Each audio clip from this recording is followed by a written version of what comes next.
Rebonjour Bruno. Rebonjour. Eh bien, je suis ravie de découvrir la nature morte dont vous m'avez parlé tout à l'heure. Elle est en très bon état, elle est très jolie, non? C'est un beau tableau. Hein. Ouais, magnifique. Ouais. Elle vous vient d'où? Je pense que c'est mon grand-père qui l'a acheté il y a très longtemps. Enfin, je n'étais pas né. J'ai un peu plus de 60 ans, donc... Et vous l'avez toujours vu chez vos grands-parents? Chez mes parents, ouais. Depuis que vous êtes né? Depuis que je suis Et vous né, avez décidé ouais. de vous séparer de cette nature morte? Ouais. Vous n'avez pas l'usage? Je viens de perdre mes parents et donc on va vider la maison. Et il se trouve que ce type de peinture rentrerait pas trop dans ma déco. Il faut savoir faire des choix, effectivement. Delphine, est-ce que vous pouvez nous en dire plus sur le peintre, puisque évidemment cette nature morte est signée? Oui, et c'est une jolie signature, puisque c'est un peintre que nous connaissons bien en vente publique. Il s'appelle Arthur Brunel de Neuville, qui a beaucoup exercé à la fin du 19e siècle et au début 20e.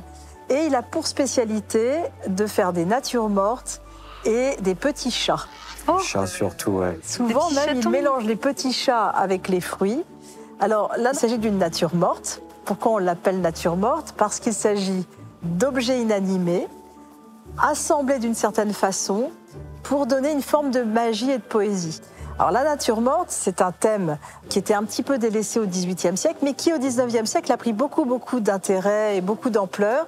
Et surtout, ce qui est très plaisant dans cette nature morte, c'est la façon dont on va rendre visibles les objets, comme si on allait pouvoir les toucher.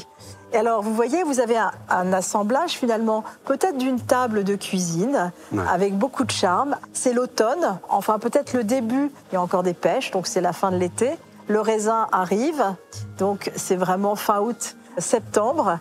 Et vous avez ce joli plat, et puis ce panier en osier avec les prunes.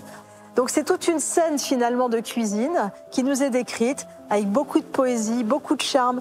Et finalement, le talent de l'artiste, c'est d'assembler des éléments en nous faisant passer un message, bien voilà, de saison. On a presque envie de faire la cuisine. On a surtout envie de manger, enfin personnellement.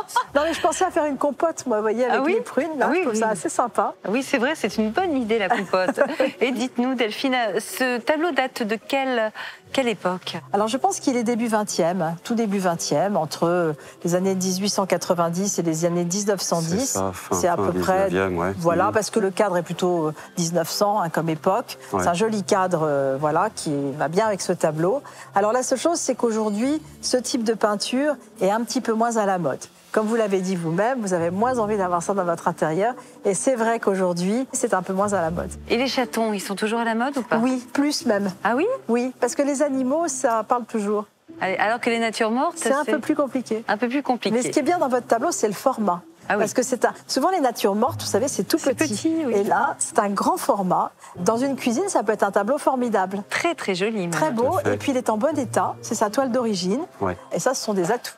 Alors, la question qui nous brûle les lèvres à présent, c'est le prix de votre estimation, Delphine. Je vous donne une estimation de 1 000 € pour ce beau tableau, parce qu'il y a encore une vraie cote pour cet artiste, qu'aujourd'hui c'est un tableau qui a beaucoup de charme et qui peut trouver une destination dans une très belle cuisine, d'une belle propriété, à la campagne. Oui, c'est une très bonne idée. Qu'est-ce que vous en pensez?